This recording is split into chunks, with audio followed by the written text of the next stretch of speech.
Previously, I changed the battery in my 70mai Pro dash cam. It was an easy job that anyone could do. Now, for quite a while now, the 70mai A800 that I bought my wife has been complaining of having a low battery. The battery is low. Please connect to the car charger. The battery is low. Please connect to the car charger.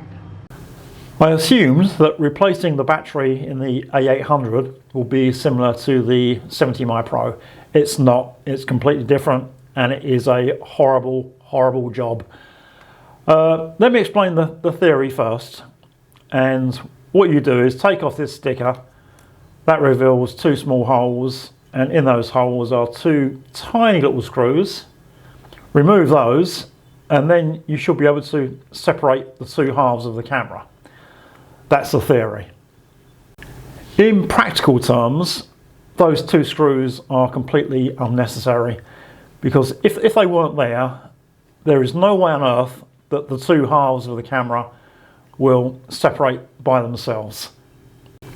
To separate the two halves of the camera requires an enormous amount of force, and it's impossible to get the two halves apart without doing quite a lot of damage to the plastic. You can probably see it along here.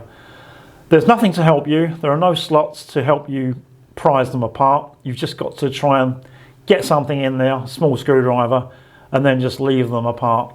And while doing this, there were several times when I was just about to give up and either live with the low battery problem or buy a new camera. It was a really horrible job. It took me a very long time to separate the two halves of the camera. Now that I've done so, all I need to do now is to remove the old battery, taking note of the orientation, and then put in the replacement battery. There's a little notch on the outside of the connector that goes into a slot on the connector in the camera. So I plug that in.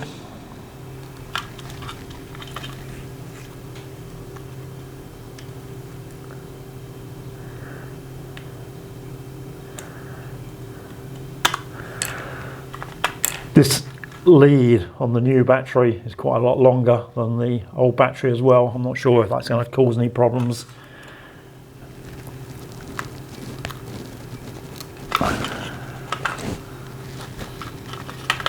And put the battery inside, and then try to close up the camera.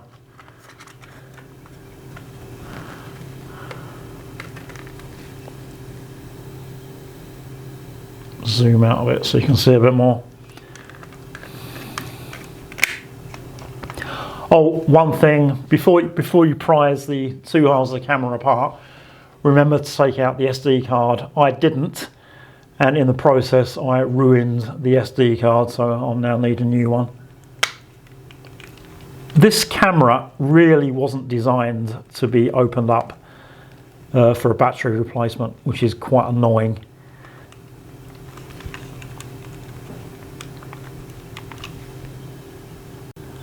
Just as the camera was quite difficult to get apart, it was also quite difficult to put back together again.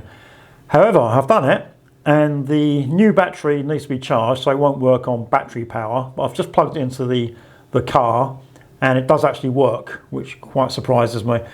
So if you want to attempt this yourself, so remove the sticker from here, take out these two small screws, then turn the camera over. And this part here, you need to prise apart, and you can see that it looks awful now from where I've done it. But I just can't see any other way around that. I don't think there's a way you can remove it without doing quite a lot of damage to the plastic. So just keep on applying pressure to that part to separate the two halves of the camera. Eventually it will come off. There are lugs all around on all four sides, so you've got to take those into account. And then the actual battery replacement, once you get that far, is quite straightforward. And then put it all back together again. It disappoints me that 70mai have designed it this way, where they haven't taken into consideration battery replacement. The camera is quite expensive. I think it's around $120 US, and it's normally sold with the rear camera for about $150. And lithium-ion batteries have a finite life, so they will need replacing eventually.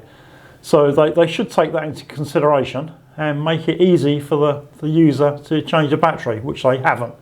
So I'm really not impressed at all. Anyway, that's how you change the battery on a 70mai A800.